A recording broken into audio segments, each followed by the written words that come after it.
கரூருக்கு விஜய் பிரச்சாரத்துக்கு சென்ற போது ஏற்பட்ட கூட்ட நெரிசல்ல 41 பேர் உயிரிழந்திருக்காங்க. இந்த நிலையில உயிரிழந்தவர்களின் குடும்பத்தை நேர்ல அழைத்து சில நாட்களுக்கு முன்பு ஆறுதல் தெரிவிச்சாரு. இச்சம்பவத்திற்கு பிறகு அரசியல் பணிகள்ல தற்போது கவனம் செலுத்தி வராரு. இந்த ஒரு நிலையில கரூர் துயர சம்பவம் குறித்து நடிகர் அஜித் அவர்கள் பேசியிருப்பது அனைவரோட கவனத்தையுமே ஈர்த்திருக்கு. தமிழக வெற்றி கழக தலைவர் விஜய் அவர்கள் அரசியல் சுற்றுப்பயணத்தை ஆரம்பித்து கரூருக்கு சென்றிருக்காங்க. ஆனா அப்போது ஏற்பட்ட கூட்ட நெரிசல சிக்கி கிட்டத்தட்ட 41 பேர் பரிதாபமா உயிரிழந்திருக்காங்க. இந்த ஒரு சம்பவம் மிகப்பெரிய விவாதத்தையும் துக்கத்தையுமே ஏற்படுத்தி இருக்கு. இந்த துயரத்துக்கு விஜய் மட்டும்தான் காரணம் அப்படின்னு பலரும் பேச ஆரம்பிச்சாங்க. இந்த ஒரு நிலையில விஜய் சமீபத்துல பாதிக்கப்பட்டவர்களை நேர்ல அழைச்சு ஆறுதல் கூறியிருக்காரு. அப்போது அவர்களிடம் காலில் விழுந்து மன்னிப்பு கேட்டதாகவும் உங்களோட குடும்பத்துல ஒருவனா இருப்பேன் அப்படின்னு உறுதி அளித்ததாகவும் அந்த நிகழ்வில் பங்கேற்ற குடும்பங்கள் பலரும் பேட்டி கொடுத்திருந்தாங்க. அது மட்டுமல்லாம விரைவில் அவர் கரூருக்கு வருவதாகவும் சொன்னாரு அப்படின்னு சொல்லியிருந்தாங்க. பாதிக்கப்பட்ட குடும்பங்களை நேரில் அழைத்து விஜய் ஆறுதல் சொன்னது பல விமர்சனங்களை சந்திச்சு வருது.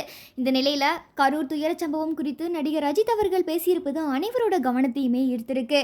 இந்த ஒரு விஷயமா நடிகர் அஜித் அவர்கள் பிரைவேட் யூடியூப் சேனல் ஒன்றுக்கு பேட்டி அளிச்சிருக்காரு. கரூர் கூட்ட நெரிசல் காரணமா தமிழ்நாட்டில் நிறைய விஷயங்கள் நடந்து கொண்டிருக்கு.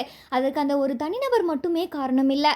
அந்த துயர சம்பவத்துக்கு நம்ம அனைவருமே ஒரு காரணம் தான். இதுல ஊடகங்களுக்கும் பங்கு இருக்கு. கிரிக்கெட் போட்டி பார்க்கறதுக்கும் தான் இது மாதிரியான கூட்டம் வருது. ஆனா அங்கெல்லாம் இந்த மாதிரி ஒரு பிரச்சனை நடக்கிறதே இல்லை.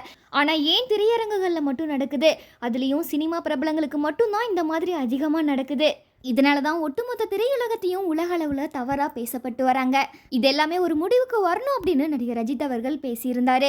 அது மட்டும் இல்லாமல் எங்களுக்கு ரசிகர்களோட அன்பு மட்டும்தான் தேவை. அதற்காக தான் நாங்கள் ரசிகர்களாக கடுமையாக உழைக்கிறோம். இதனால குடும்பத்தை பிரிந்து நிறைய நேரம் ஷூட்டிங் ஸ்பாட்டில் இருக்கோம். ஒரு படத்தை உருவாக்குவதற்கு காயங்களையும் ஏற்கிறோம். இது எல்லாமே மக்களோட அன்புக்காக தான் நாங்கள் கடுமையாக உழைக்கிறோம். ஆனால் அந்த அன்பை காட்டுவதற்கு ஒரு உயிரை பணிய வைக்க வேண்டாம் அப்படின்னு நடிகர் அஜித் அவர்கள் பேசியிருக்காரு. அதே மாதிரி முதல் நாள் முதல் காட்சி கலாச்சாரத்தை ஊடகங்களும் ஊக்குவிக்க கூடாது அப்படின்னும் பேசியிருக்காரு. அவர் பேசின இந்த ஒரு வீடியோ தான் சோஷியல் மீடியாவில் இப்போ செம்மையாக வைரலாக இருக்கு.